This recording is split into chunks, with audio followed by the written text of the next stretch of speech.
Duha ka adlaw nga ginlibot ni minority leader ngan Forbes Party List Representative Marcelino Libanan kaupo di Eastern Samar Congressman Shane Gonzales ang iba-ibang mga proyekto infrastruktura dinhi sa syudad ng Borongan niya ng Hulyo 20 ngan 22 tuig 2026. Panuyo hini nga masiguro nga may eksakto kalidad ngan responsable nga pag-implementar hini nga mga proyekto. Upodan irag ginhiling didansyahan nga adlaw amo ang rehabilitasyon hit Barangay Santa Fe Covered Court ngan road rehabilitation and concreting ha Barangay Kanhaway.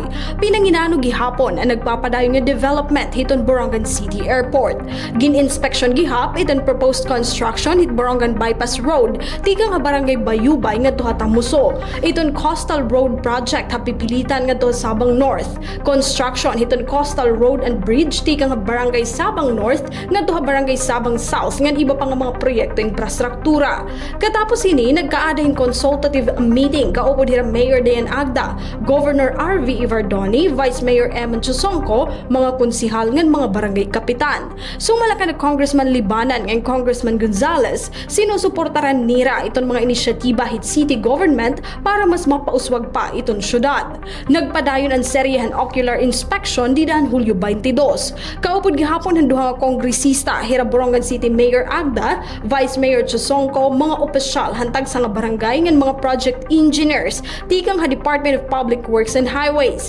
Ha Barangay Sabang Suribao ngan Barangay G, opisyal nga gin-turn over ang multi-purpose building ngan Barangay Hall. Gin-inspection naman ang kalingat ngan dam ngan ang road construction project nga opisyal nga gin-turn over han tuig 2025.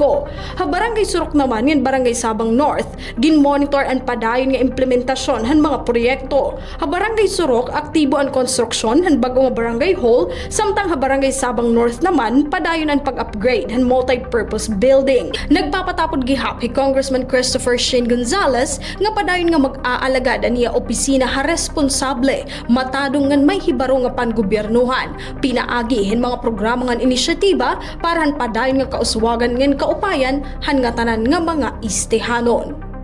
Tikang ha syudad it Borongan, Heidi Upada, Eastern Samar News Service.